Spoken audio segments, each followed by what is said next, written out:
السلام عليكم ورحمة الله وبركاته. مرحبا بكم في قناتي هيا نتعلم الأردية. درسنا اليوم أسماء الموصولات في الأردية. أسماء الموصولات يعني الجمل المستعمل فيها اسم الموصول تشتمل على 3 أجزاء. مثلا جو بوئےگا وہ کاٹے گا. ففي هذا المثال 3 أجزاء. الجزء الأول جو يسمى اسم الموصول، والثاني بوئےگا هذه جملة تسمى صلة، وہ کاٹے گا هذا جواب صلة. اسم الموصول جو صلة بوئےگا جواب صلة کاٹے گا. طيب اسم الموصول. طيب اسم الموصول.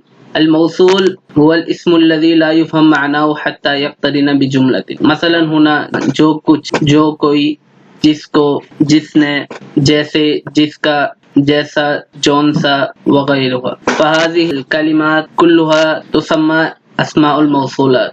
وصلة الجملة التي تأتي بعد اسم الموصول تسمى صلة. فهنا مثلا جو اسم الموصول، الجملة التي تأتي بعد اسم الموصول تسمى صلة، فصوتا ہے صلة. وجواب صلة الجملة التي تأتي بعد صلة تسمى جواب صلة. فهذه الجملة التي تأتي بعد صلة تسمى جواب صلة. ففي هذا المثال جو اسم موصول سوتا ہے صلة وہ کھوتا ہے جواب صلة. أرجو أنكم فهمتم جيدا. فالآن نشرح لكم بالأمثلة.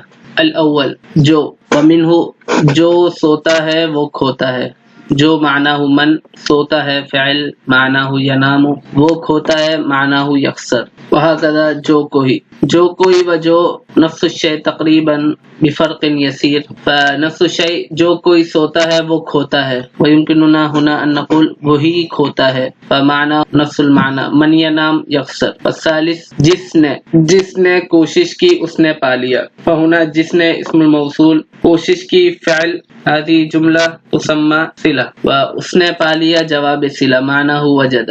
من جد وجد. وهكذا جیسا اسم الموصول کرو گے هذه الجملة صلة. الجملة التي تأتي بعد اسم الموصول تسمى صلة. فهنا جیسا اسم الموصول وهذه الجملة تأتي بعد موصول يعني جیسا، هذه تسمى صلة. والجملة التي بعده ویسا بھرو گے هذه جواب صلة. معناه كما تدين تدان. كما معناه جیسا، تدين تدان. جس کو چاہو دے دو.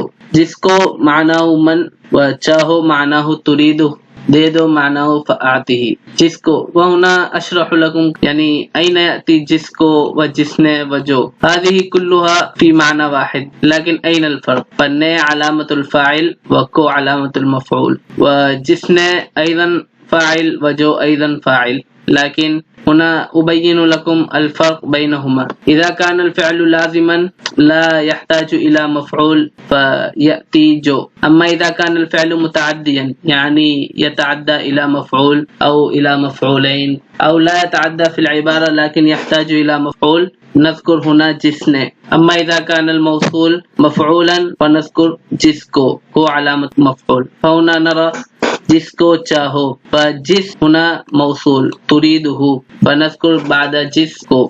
وهذه كلها أسماء الموصولات. ويمكننا أن نذكر أعط من تريده نفس المعنى. دے دو اس کو جس کو چاہو، و جس کو چاہو دے دو نفس الشيء.